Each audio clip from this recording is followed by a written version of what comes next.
ng'omusumba Robert Kayanja n'asaba omukulembeze w'eggwanga erya America okujja envumbo ku ggwanga erya Zimbabwe ng'agamba nti no liruddeko nnyo so nga tukuleetedde n'ebitonotono ebikwata ku mukyala era omuwabuzi w'omukulembeze w'eggwanga erya America eyabadde wano eyabadde omwogezi omukulu mu lukuŋŋaana lw'enjiri mu lukuŋŋaana olwa Command the Future lwe twakakuba amabega ng'ono ye Dr. Paula White. Ago n'amalala mangi gengenda okutuusaako olunaku olwaleero kyokka nzikiriza nsooke nkubuuzeeko nti osibye otya nno omulungi weebale kubanga otulindiridde okutuusaako amawulire gaffe mu lulimi Oluganda. Ennaku z'omwezi ziri 17 omwezi guno gwa Museenene mwaka gwa 2025. Nze muzaana wa Kabaka Erios Namugambe ndi Livingstone Kaweesi ku lw'abakozesa obubonero.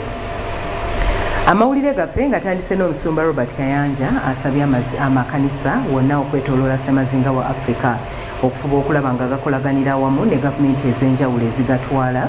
Kino kigayambeko okwongera okukulaakulana n'obutasigalira mabega. Bino abituuseeko mu lukuŋŋaana lwa Command the Future lwe twabadde nalwo wano ku Lubaga ku St. Cathedral.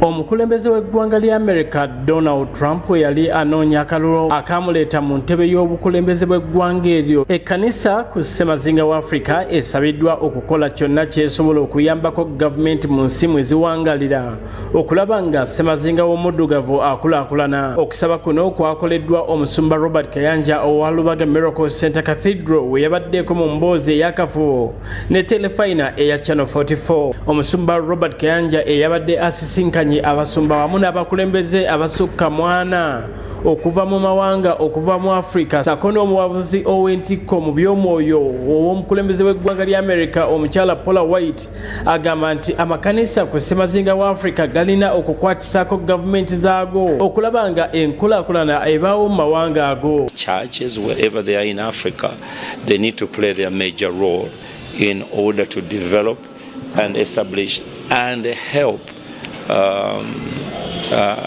their governments in respective nations and get involved with the national programs in those countries so that we may help our people get out of poverty, get out of suffering and get out of everything.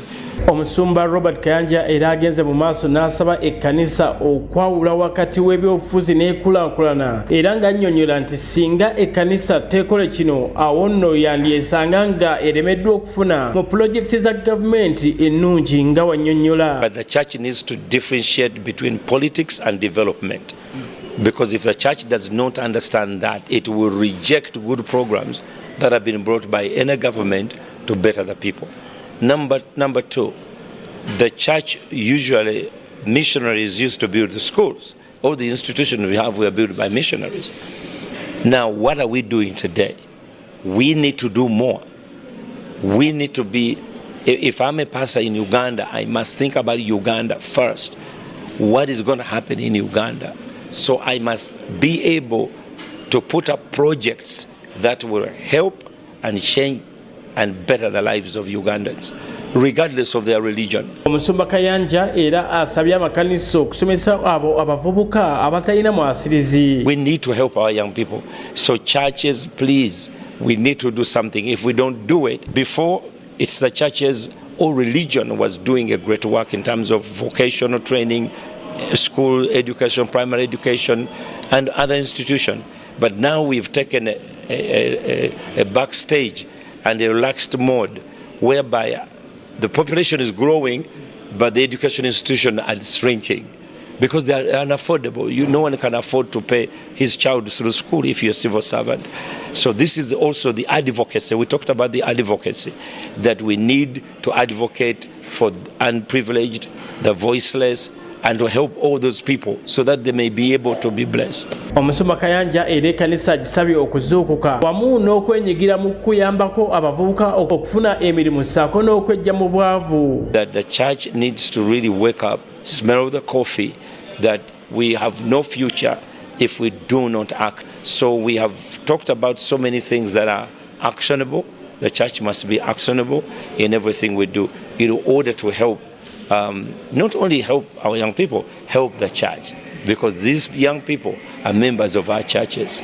So when they are hungry, when they are not fed, when they are not having employment. So literally it's a slow death of the church. We are looking at how to also employ our youth, because our continent is full of young people, and many of them, because they have no where to go, they find themselves leaving, causing a brain drain from Africa. For further, how can we mitigate that fact? Bino byogeddwa mu kiseera nga olukuŋŋaana lwa Command the Future Conference ku Miracle Center lwakokomekkerezebwa. Brian Senkumba ku lwa Channel 44 olweggulo. Mu buufu bwe bumu omusumba Robert Kayanja era asabye omukulembeze w'eggwanga erya America Donald Trump okujja envumbo ate ku ggwanga erya Zimbabwe eryagambye nti limaze ebbanga ddene nga liriko envumbo eno. Bino nno nabyo abituuseeko bw'abadde ayongera n'okwanukula ku ŋŋombo ey'omukulembeze w'eggwanga erya America eyabadde yagamba nti Make America Great Again, n'ategeeza nga kino kituufu nnyo era n'amawanga ag'enjawulo gasaanidde okukitunuulira ate n'okukigoberera. Omukulembeze w'eggwanga lya America Donald Trump yali anoonya akalulu akamuleeta mu ntebe y'obukulembeze bw'eggwanga eryo yalina eŋŋombo y'okuzza America ku ntikko oba giyite Make America Great Again, era ono yagenda ne mu maaso n'ategeeza nga wagenda okusosowaza bannansi ba America okusinga ab'amawanga amalala abawangalira mu nsi eyo. Americans must know that we are putting the American people first again on trade.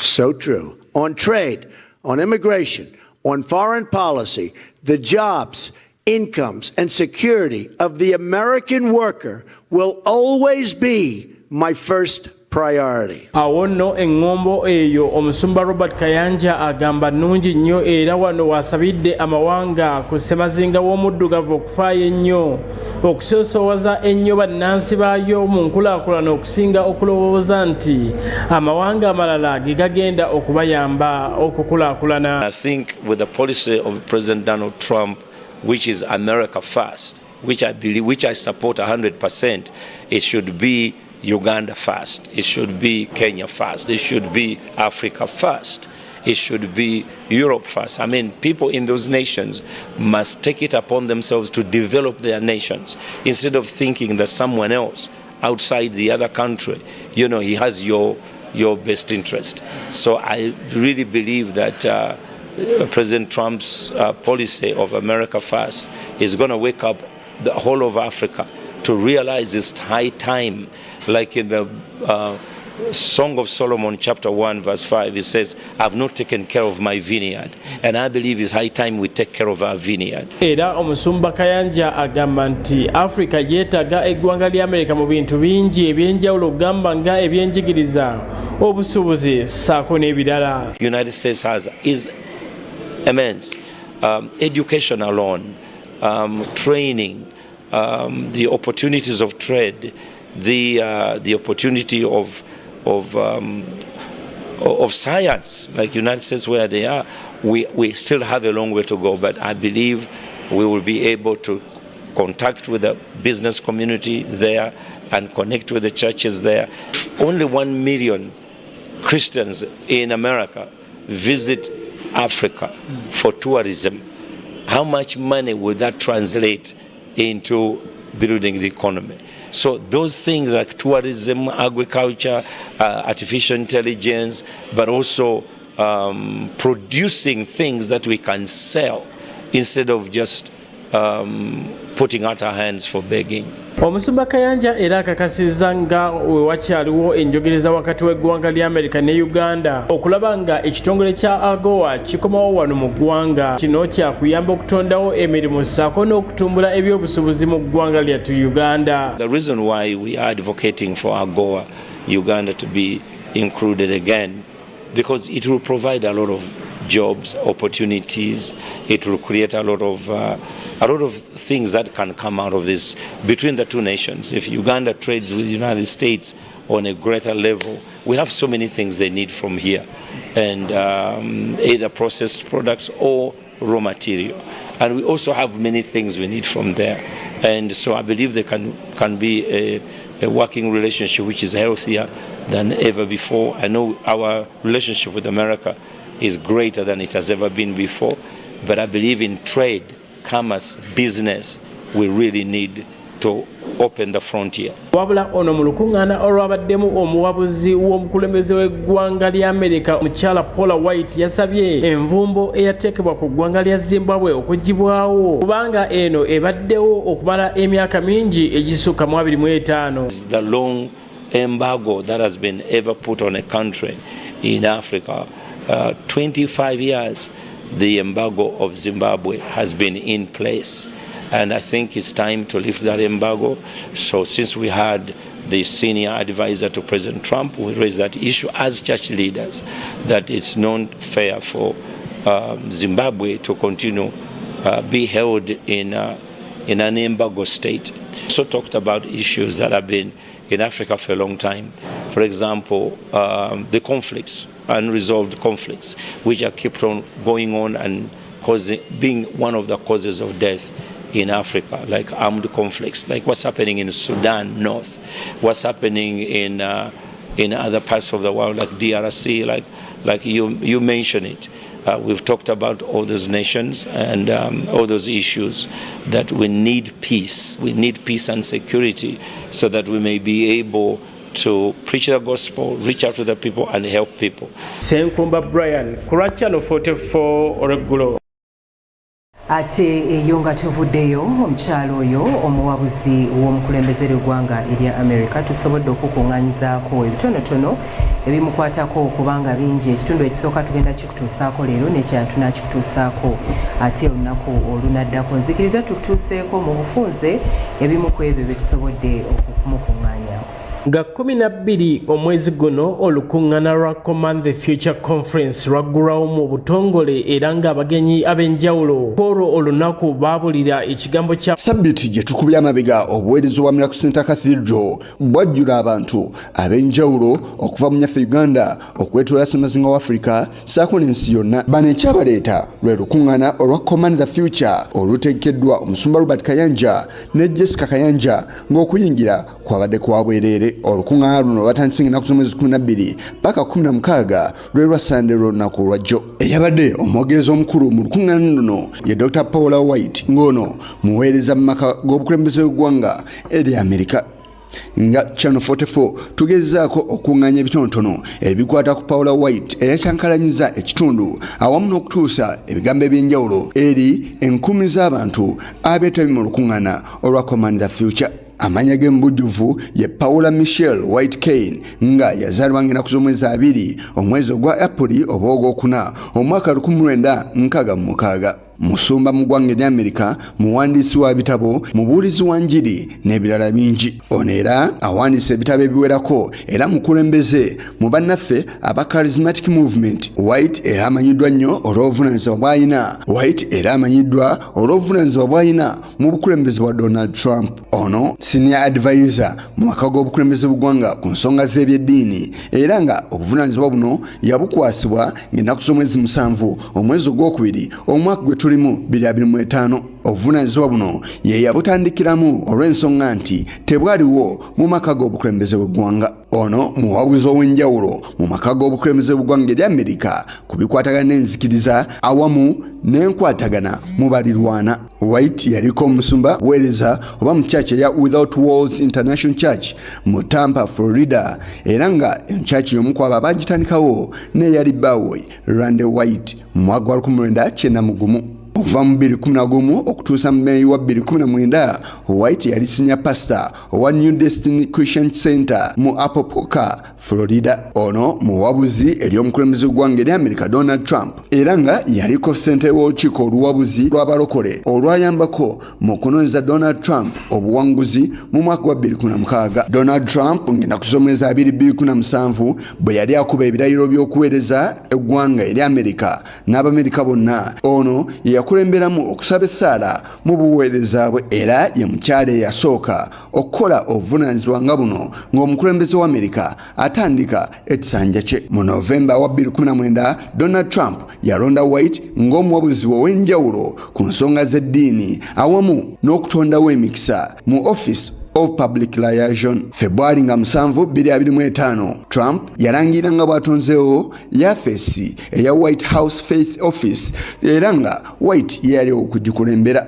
Paula White bingi ebimukwatako wabula mu biseera bye ng'akyali mwana muto yazaalibwa mu Fall Tupelo, Mississippi era nga maama we yali Myra Joannelle ne Donald Paul Full owookusatu. Bano bayina ettundiro ly'ebyokuzanyisa eby'abaana wabula obufumbo bw'abazadde bwe tebwawangaala era Paula bwe yali aweza emyaka 5 obufumbo bwano bwatandika okujjamu ensasagge oluvannyuma maama we n'ava mu Tupelo n'agenda naye mu Memphis eno gye yawangaalira. Okusoomoozebwa okw'enjawulo baakuyitamu ng'alina ennyina era nga bingi bye baalabako oluvannyuma lw'okwawukana kw'abakadde baabwe omuli n'abantu abetta n'ebintu ebirala era nga kino kyatwala maama we okubeera omwavulunkupe n'awangaala naye awamu ne mwannyina. Maama we yatandika okubeera omunywi w'omwenge lujuuju era nga buli w'omuyitako naawe amuliraanye osobola okutamiira. Newankubadde byali bwe bityo naye yasigala alabirira muwala we. Abantu beweegomba bingi be baayitamu ne White naye bye bimu ku ebyo bye yayitamu anti naye yakabasanyizibwa mu ngeri ez'enjawulo wakati w'emyaka 6 n'emyaka 13 egy'obukulu. Maama we oluvannyuma yafumbirwako omulwanyi mu magye ga Amerika ag'oku mazzi nga Paula wa myaka 9 era wano famire ye ne bava mu kitundu gye baali bawangaalira ne boolekera mu kibuga ekikulu ekya Washington DC eno gye yawangaalira ne taata we omulala Charles Ray Lowell. Ono amakanda gaali ku National Naval Medical Center. Paula oluvannyuma yatikkirwa mu Seneca Valley High School mu ssaza erya Maryland ng'awangaalira mu ssaza lino erya Maryland mu mwaka wa 1994. White yakyusa eddiini n'afuuka omukristaayo era nga yatandikira ku church ya Damascus Church of God ng'eno gye yatandika n'obuweereza bwe era n'afuna okubikkulirwa. Obuweereza bwe mu Kristo yabutandikira mu Florida era nga yatandika the Tampa Christian Center. Wano yali mufumbo ne Rand White mu mwaka wa 1991.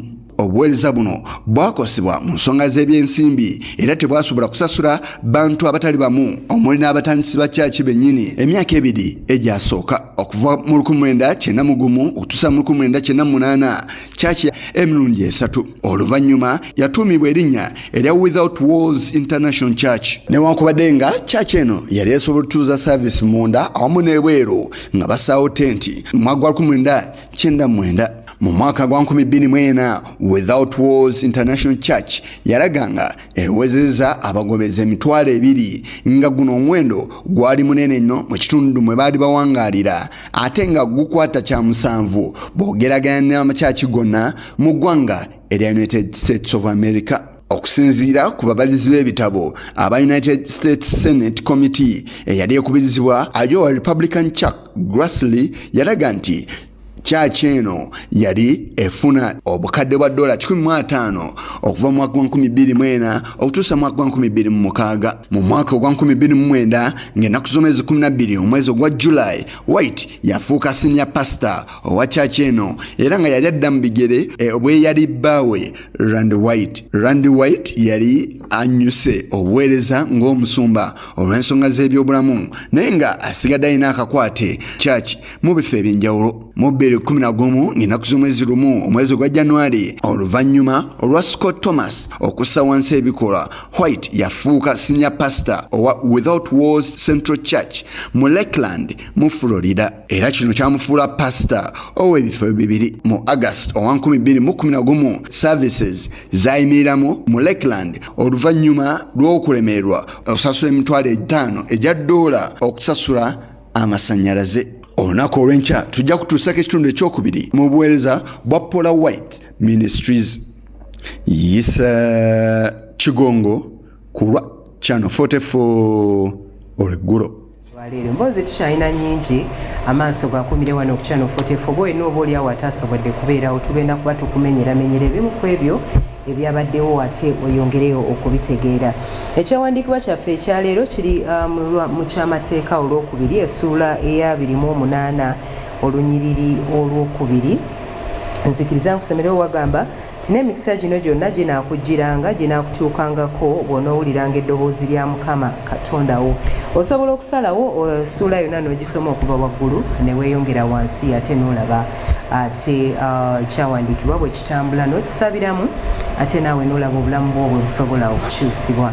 Nze omuzaana wa Kabaka Erios Namugambe mbadde ne Livingstone Kaweesi kulabakozesa obubonero.